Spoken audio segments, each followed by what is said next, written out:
Hey guys, Christi Thissen here from DPC Technology. I'm here live from the Atlantic Ocean in Jacksonville Beach, Florida. And the reason is we're going to talk about hurricane preparedness tips. And this is the spot where most of those hurricanes start and maybe even end. And so we want to make sure that our businesses are prepared just in case we do get hit by some kind of catastrophe like a hurricane. Last thing we want to do is get hit by a hurricane and have no plan, no backups, and just be in a panic. So we want to prepare as much as we can for something like that. So here are our top 10 preparedness tips, and we also are going to have a guide at the end that you can download and keep on hand for the future. My first tip is going to be have a written plan. So that's where the guide that you can download comes into hand. But you want to have a plan of what are we going to do if this happens? Who's going to do what? How do we prepare? All of the things that you're going to need to do in case of a hurricane. That's my number one tip, is just write everything down. So definitely go down at the end of this video and download our guide and fill that out. It's going to walk you through some of the things that you should think about during your preparation in case of a hurricane. Number two is to have a trusted partner. So when I say trusted partner, essentially what I mean is, who are your vendors that are going to help you out in this scenario? In the case of your IT provider, it's important to have someone that you can lean on that knows what your technology is, where are your backups, what was all the equipment that you had before the storm, if it's all gone, so you can file a claim with your insurance. So you want to make sure that you have a trusted partner that you can reach out to and that will help you get back on your feet. The last thing you want to do is have to go it alone. There's going to be so many other things on your plate. So make sure that you have somebody that you can rely on to help you out when things happen and when a disaster hits. Number three is going to be communication. So this one's a little different this year because a lot of people are still maybe working from home. So we want to make sure we know everybody's contact information. How are you going to reach out to your staff members and let them know, hey, we're closed, we've got to prepare for a disaster, or we've been hit by a disaster and this is what's going to happen next. So make sure you have all that information. I typically keep all mine in our payroll software. So like I use ADP and I have everybody's work phone and work email, but I also have their personal phone and personal email in there so I could reach out. But make sure you have all of that because especially at times like this, they're probably working from home. But even if they're not working from home, they may have been sent home because they had to prepare their homes for the hurricane. And you need to be able to reach out and let them know what's happening. And that's for any emergency. You need emergency contact information for all your staff members. But also beyond your staff members and your team, you're going to want to have the contacts for all of your people. Like I mentioned before, you want to have trusted advisors. So you want to know, how do you contact your IT provider? That number may be saved on your work phone, but make sure you have that information. When you do our checklist, that'll be on there, where you have all that information. So your IT provider, your insurance provider, the electric company, all of those people that you're going to need to contact in case of an emergency. So make sure that we're able to communicate and we have a plan of communication. Who's responsible for what? Also, you're going to have to maybe communicate to your clients that you're not open, that you're going through restoring your data or whatever you're having to do after the hurricane.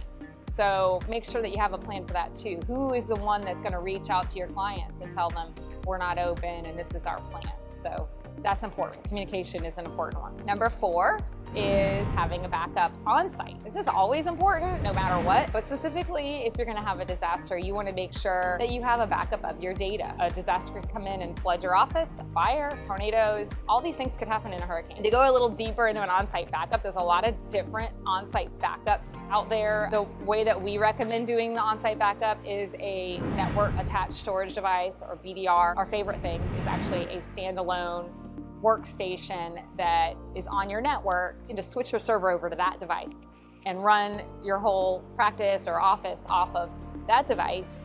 And it'll be a little bit slower than your real server because it's not going to have all the juiced up RAM and hard drive space and everything, but it will be able to run off of this one, at least temporarily. It'll be a little bit slower while we order you a new server. That's the best option because you can get up quickly and you're not waiting for a bunch of data to transfer from one drive to another.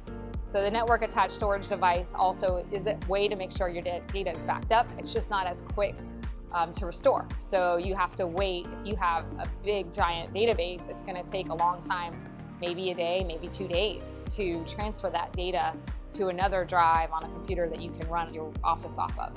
So just make sure you have a backup. Check with your IT provider that you've got a local backup just in case there's a hurricane, there's even really just you did an update and something went wrong, and now you've got to go back to backup. Now the other thing is you have your on-site backup, but you need to have an off-site backup, because what if that tornado does come, or a hurricane with tornadoes comes and flattens your entire office and there's just nothing left? You're not going to be able to use that local drive, even if it's on a VDR and it's awesome, it's gone. So you have to have that data sent off somewhere else. You know, a lot of people say the cloud, and that's basically what it is. It's going to send it off to a data center somewhere where it's encrypted and it's safe, but it's not right there in your building. And that usually happens. If you're doing that, at the end of the day, it'll just take up all your local backups and send it off-site. And that way, if your whole total office is gone, fire burned down, anything like that, you can still restore from that cloud backup. Now, obviously, that's not going to be a quick restore like the VDR, but you still have it, so you don't lose all your data. The other thing is remote access. Let's say everything's fine, your office is fine, but the roads are closed and you can't get to the office. You would be able to remote into that computer and be able to see what patients you have coming up this week or work on your anything. So remote access is really awesome in these scenarios. Even if you've just been sent home to prepare and you sent everybody home, can they work from home for a few days?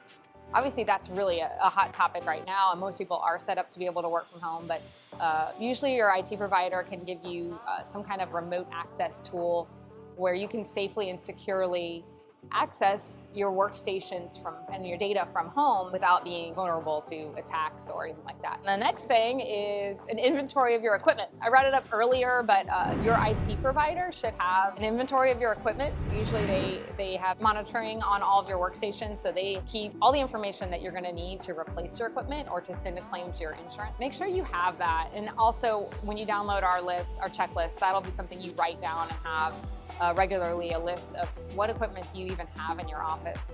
For us, we also meet with you every quarter and go over, hey, what is in the office, how old is it, just so we can plan.